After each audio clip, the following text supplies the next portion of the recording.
So, may nagtatanong po kung palasigaw nga ba si Mr. Dax paggalit.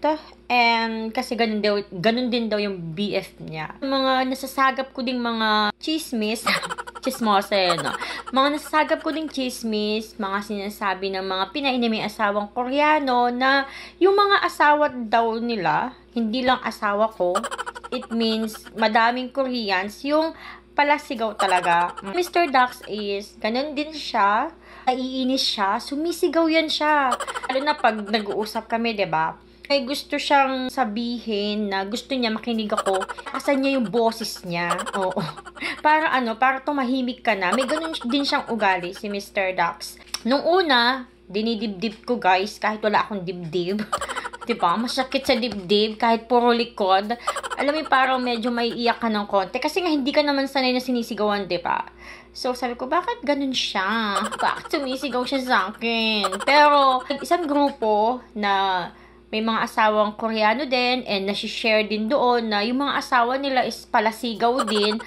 Doon ko na-realize na, nasa ugali nila. Oo. Or, parang, nasa lahi. Natural sa kanila yung sumigaw. Pero little later naman, pag hindi mo naman dinibdib, ay okay naman. Palasigaw po yung mga Korean. Ihanda nyo na po yung inyong kalooban sa may mga jowang Koreano. Pero hindi lahat ha. Take note, hindi po lahat kasi baka na naman may magsasabi dyan na, yung asawa ko naman hindi. Alam ko po, hindi naman po lahat, pero karamihan po is palasigaw.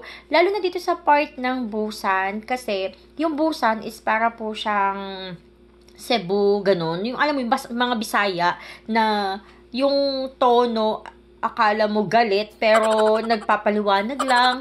May naririnig ka nag-uusap-usap, malalakas ang boses nila. Syempre, hindi mo maintindihan kasi Korean, di ba? Akala mo, nag-aaway-away na sila. Nung pala, nag-uusap-usap lang sila. Nagpapaliwanagan lang sila. So, talagang, ayun, normal yung sumigaw, lalo pag galit sila. Lalo yung mga lalaki. Parang nasa kultura nila yan na kung mas malakas ang boses mo, ibig sabihin mas mas ganito ka, o mas nasa taas ka. Ganun, oo. Kaya, huwag ka na magtaka kung palasigaw yung boyfriend mo. Pero kung ayaw mo naman ng palasigaw is, mag-isip ka na bago mo siya pakasalan.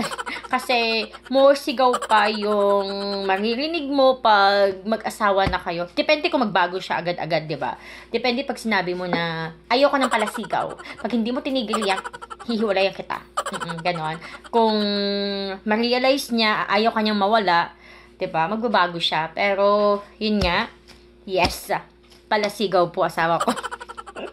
Pinahaba pa no? Palasigaw sila. Anyway, thank you. Bye-bye.